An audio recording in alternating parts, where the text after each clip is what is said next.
Okay, we began yesterday the portion of Kiseitze. A person goes to war and he sees a woman, a non-Jewish woman, and he's attracted to her. Either he's attracted because of her beauty, or he just, for some reason, he has an attraction to her, although she may be as ugly as sin. And we discussed yesterday the Orach Chaim HaKodesh, based on the Zohar, that at the time of the Chet of Adam Rishon, when he ate of the tree of knowledge, Sodom, which is known as the Sitra Achra, Satan, he captured many souls. And throughout history, there are times where those souls could be released. And they're released as a result of some interaction with Jews, that they're able to extract those souls from the clutches of Satan. He says one of those most special souls was Rus HaMoviyah. Rus, the grandmother of David HaMelech. She was one of those special souls.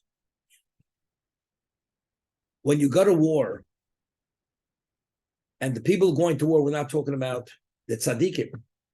So these people, that normally, they're very careful what they see and what goes through their minds. And somehow this tzaddik who's in the battlefront, he notices a non-Jewish woman, whether she's beautiful or even far from beautiful, but somehow there's some kind of attraction. That attraction may be due that she possesses one of those special souls. And it's an opportunity to capture that soul, and it should undergo the conversion process to become part of the Jewish people. That's the concept of this, what we're speaking about over here. Eishes Pastor. Now, but how do you verify it? How do you verify whether this attraction is just maybe something put in your mind, or this is something real? And what you sense is the real thing. That person does have that special neshama. So the Torah tells us, you take the woman, you bring her back from the battlefront, and you bring her into your home, the Gilches Rosha, and she shaves the hair off her head.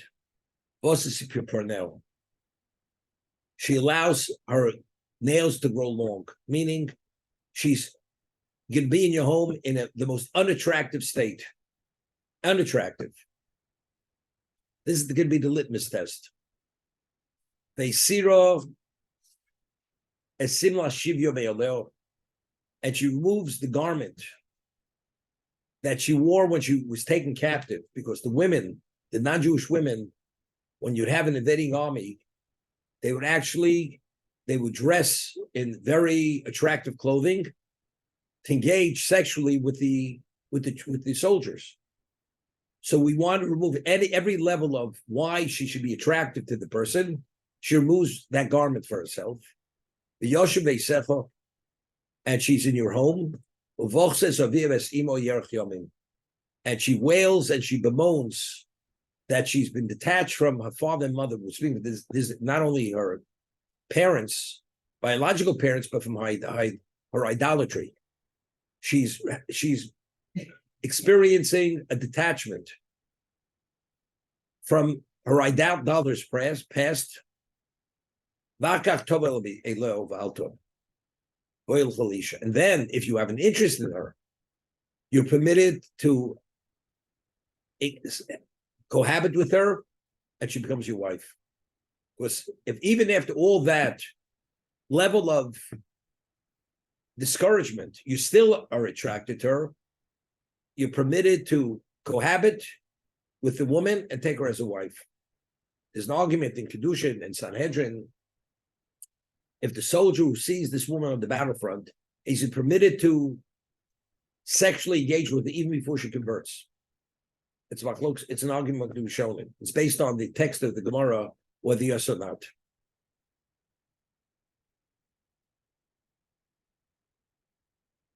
David HaMelech, there's a story in the prophets. David HaMelech had two children, Amnon and Tamar, brother and sister, and they fell in love. And they wanted to marry one another. And Tamar was a beautiful woman. And Amnon says to Tamar, I want to marry you. She says, I will not marry without permission from our father. Now the question is, how could they marry? It's a brother, it's incest. So the most Rishonim learned that they both were the issue of a Eshes Shifas Torah. Their mother was taken captive by David. He brought her back, and he had children from her. However, one of them was conceived before she converted, which he's permitted to have that, do that act, even pre-conversion in battle. And the other one was conceived after conversion. So although they were biologically related, but halachically they were not brother and sister. So halachically they were permitted to marry. And Tamar says to Amnon, since we are biologically related, without our father's bracha, without his blessing, I will not marry you. There's a whole story how he forced himself upon her, and it was disastrous. And ultimately he was killed by a brother of his because he came to defend the honor of his sister, was what he did.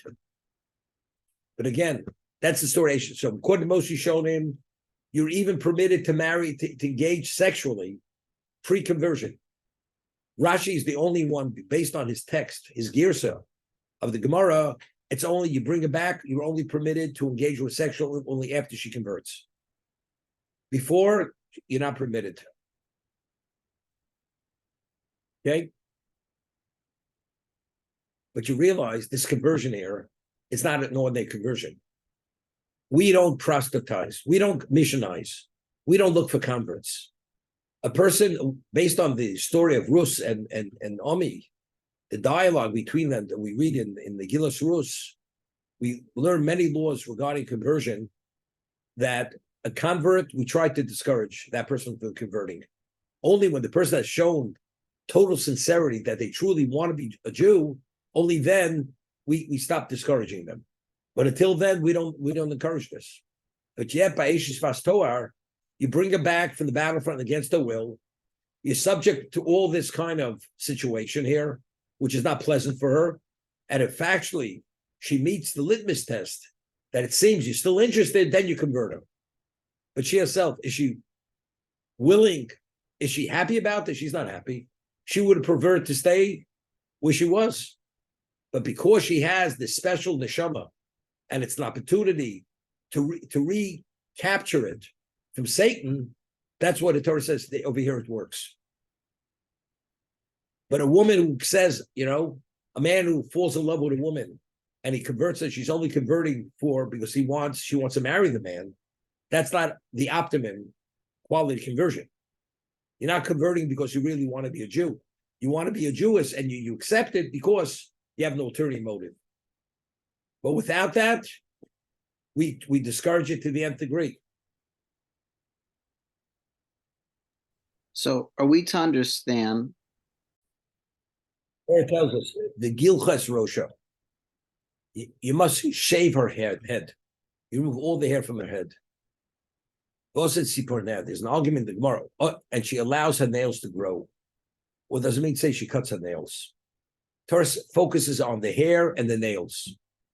So long nails, it becomes like she's grotesque. She's in an unattractive state because we were trying to create an image which is not so attractive. And despite that, he's still interested. That's proof. Okay.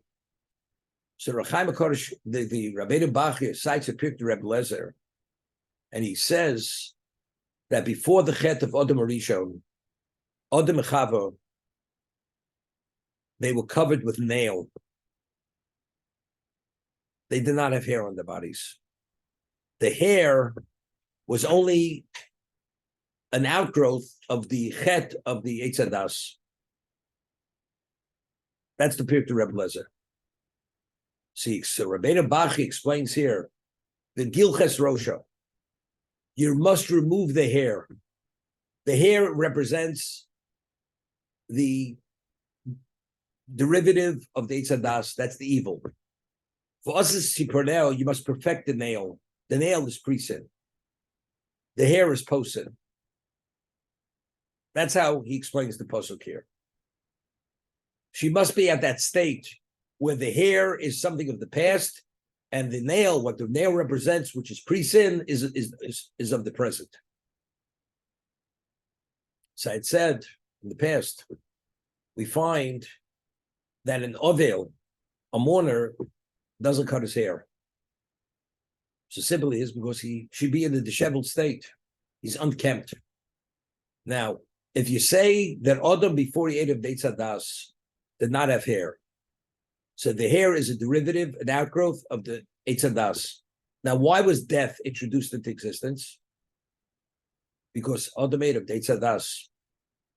So what is the expression of that death, which is rooted in the Ra of the evil of the Eitz Hadas? Why does a person die? Because of the Ra. Because something which has a representation of that evil cannot be part of eternity. That's why a person has to die, decompose, and then be resurrected, which he no longer has that evil element part of his makeup. So when a person dies, the children, how do they demonstrate the mourning? By allowing that hair to grow. Because that hair is only a derivative of the cause of that death. That's how I understood it. Okay? The Rambam writes in Hilchos Avodos Kochavim, you ever see pictures of the friars, the priests who were friars, what kind of haircuts did they take? They put a bowl over the heads and they would shave the sideburns.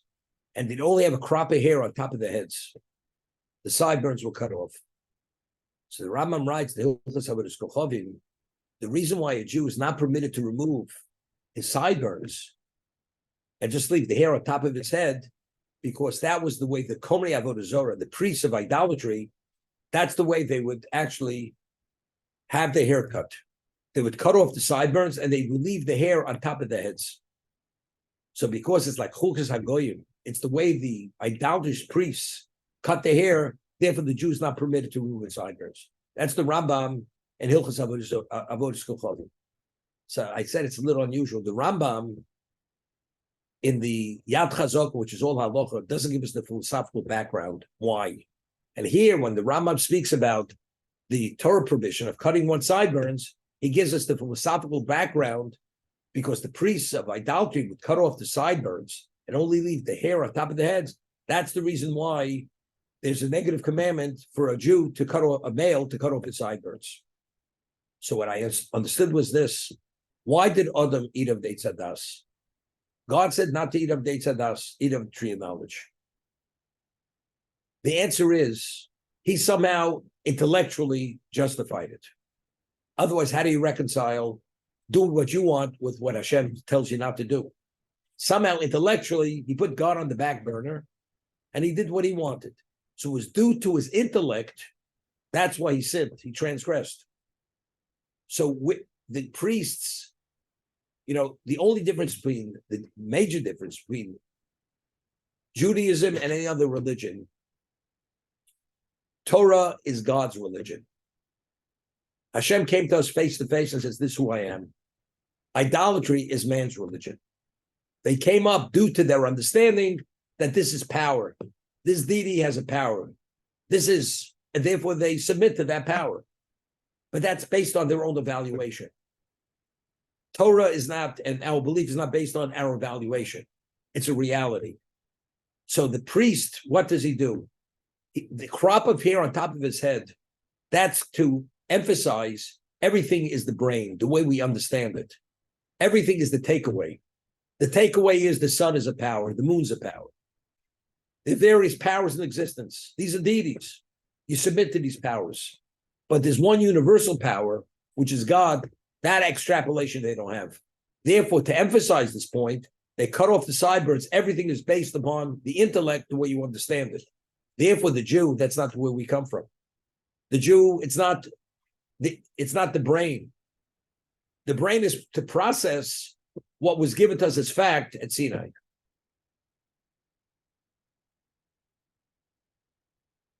Therefore, the cutting of the sideburns is a rejection of what they say. Therefore, if you do cut off your sideburns, You're acting as the priest of idolatry, and therefore it's a Torah violation.